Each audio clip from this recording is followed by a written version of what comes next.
दोस्तों आज मैं आपको भारत के पुणे में हुई एक ऐसी घटना के बारे में बताने जा रहा हूं जो हमारे देश की खस्ता कानून व्यवस्था के साथ साथ हमारे लोकतंत्र की शक्ति का एक बहुत बड़ा उदाहरण है। जी हाँ, आज मैं बात करने जा रहा हूं हाल ही में भारत के पुणे में हुई एक ऐसी घटना के बारे में जिसमें एक अमीर बाप की औलाद ने शराब के नशे में अपनी गाड़ी से एक 24 साल के लड़के और एक 24 साल की लड़की को उड़ा डाला और इसके जवाब में पुलिस ने उस लड़के को बेल पर ही छूट दे दी और कार्रवाई के नाम पर उससे उस घटना पर 300 शब्दों का एक निबंध लिखने को कहा। तो चलिए हाल ही में हुई अपराध की इस घटना के बारे में और अधिक जानने के लिए अतीत में चलते हैं।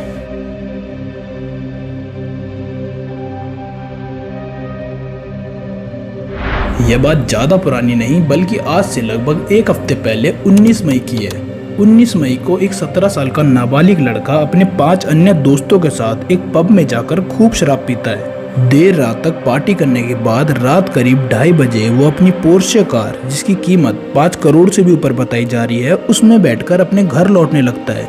लेकिन शराब के नशे में वह लड़का बहुत तेज गाड़ी चलाने लगा था और देखते ही देखते उसकी गाड़ी की रफ्तार 220 किलोमीटर प्रति घंटा से भी ऊपर पहुंच गई थी। और इसके बाद होता वही है जिसका डर था। वह लड़का गाड़ी का संतुलन खोकर अपनी गाड़ी को एक बाइक से ठोक डालता है जिसमें 24 साल का एक लड़का और 24 साल की ही एक लड़की सवार थे। और यह एक्सीडेंट इतना भयानक था कि दोनों बाइक सवारों की मौके पर ही मौत हो जाती है। लेकिन इस लड़के पर तुरंत कार्रवाई करने की जगह पुलिस ने दोपहर 3 बजे अल्कोहल टेस्ट के लिए उस लड़के का ब्लड सैंपल लिया और इसके कुछ ही देर बाद पुलिस ने उस लड़के को इस घटना पर 300 शब्दों का एक निबंध लिखने की शर्त पर उसे बेल पर रिहा कर दिया। लेकिन आखिर क्यों पुलिस ने इस घटना के खिलाफ कोई भी एक्शन नहीं लिया, जबकि आम जनता के खिलाफ तो पुलिस अपना रौद्र रूप धारण कर लेती है। दरअसल दोस्तों, इस लड़के का बाप एक बहुत अमीर बिल्डर है जिसकी कंपनी की कीमत 600 करोड़ के भी ऊपर बताई जा रही है। और आप और मैं भारत के बारे में एक बात तो जानते ही हैं। यहाँ एक कहावत बहुत मशहूर है, पैसा फेंक तमाशा देख। अब इतना अमीर बाप का बेटा होने के बावजूद भारतीय पुलिस की क्या मजाल कि वह उस लड़के को गिरफ्तार कर ले, जबकि ऐसा नहीं था कि पुलिस के पास उस लड़के के खिलाफ कोई सबूत ही मौजूद नहीं थे। दरअसल जिस पब में बैठकर वो लड़का अपने दोस्तों के साथ शराब पी रहा था, उसकी सीसीटीवी फुटेज केवल पुलिस ही नहीं बल्कि पूरी जनता के पास लग चुकी है और अभी तक पुलिस ने इस मामले के खिलाफ कोई भी बड़ा कदम नहीं उठाया है।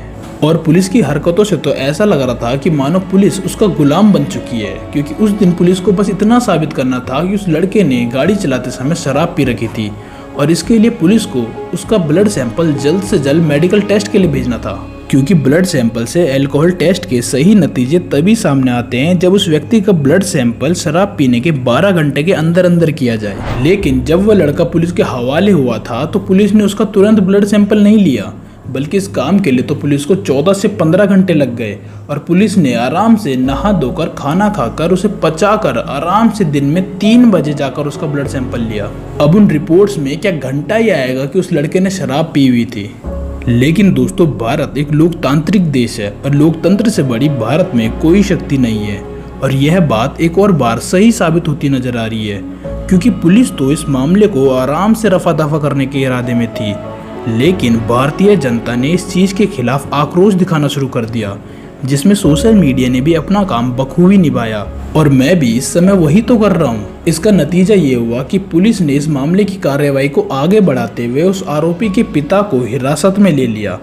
इसके अलावा पुलिस ने सबूत के तौर पर वो बिल भी हासिल कर लिया है जो उस लड़के ने उस पब में दारू पीने के बाद अपने ही क्रेडिट कार्ड से पे किया था। इस बिल की कीमत जानने के बाद दोस्तों आपके भी होश उड़ जाएंगे, क्योंकि उस दिन उस लड़के ने उस पब में मात्र 2 घंटे अपने 5 अन्य दोस्तों के साथ शराब पी थी और इसके लिए उसने अपने क्रेडिट कार्ड से 48,000 रुपए का भुगतान किया था। अब बताओ, पुलिस जिस लड़के को माइनर बताकर उसका बचाव कर रही है, वही लड़का दूसरी तरफ सारे काम तो एक एडल्ट वाले ही कर रहा है।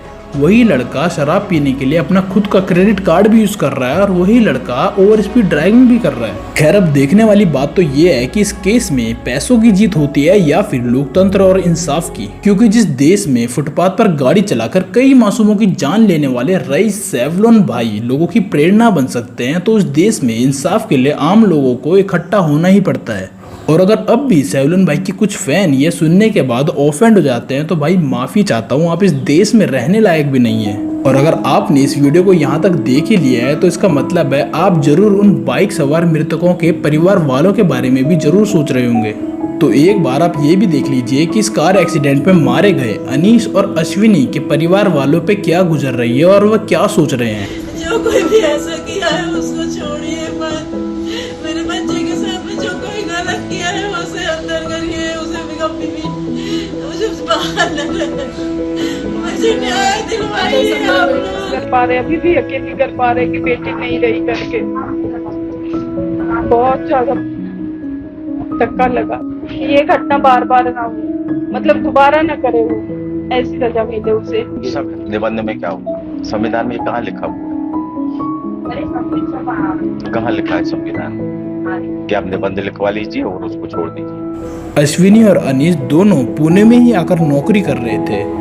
दोनों ने अपने ही माता पिता से यह कहा था कि बस कुछ और समय की बात है और इसके बाद मैं अपने और आपके सपने जरूर पूरे करूंगा या करूंगी। लेकिन किसे पता था कि इनके माता पिता को इनके जवान बच्चों को एक अमीर बाप की औलाद की लापरवाही के कारण उनकी अर्थी को उठता देखना पड़ेगा। इस घटना को आज नहीं तो कल हम लोग भुला ही देंगे, लेकिन यह घटना मरे हुए युवाओं के परिवार के लिए एक ऐसा घाव बन चुकी है जिसे भर पाना तो संभव नहीं है। लेकिन अगर इनके आरोपी को सजा मिल जाती है तो इन घावों पर मलहम जरूर लग सकता है।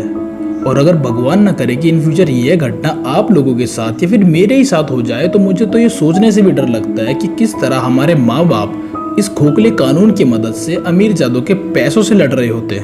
खैर, आज मैं इस वीडियो को लाइक करने के लिए या चैनल को सब्सक्राइब करने के लिए तो नहीं कहूँगा, लेकिन इतना जरूर कहूँगा कि इस वीडियो को आप ज़्यादा से ज़्यादा शेयर जरूर करें। इससे आप यह बता पाएंगे कि आप अपनी जिम्मेदारी निभाते हुए उन परिवार वालों का हौसला बन के उनके साथ खड़े रहेंगे और उनको इंसाफ जरूर दिलाएंगे। मिलते हैं आपसे किसी और इंटरेस्टिंग वीडियो के साथ, तब तक के लिए good bye, stay safe, stay aware.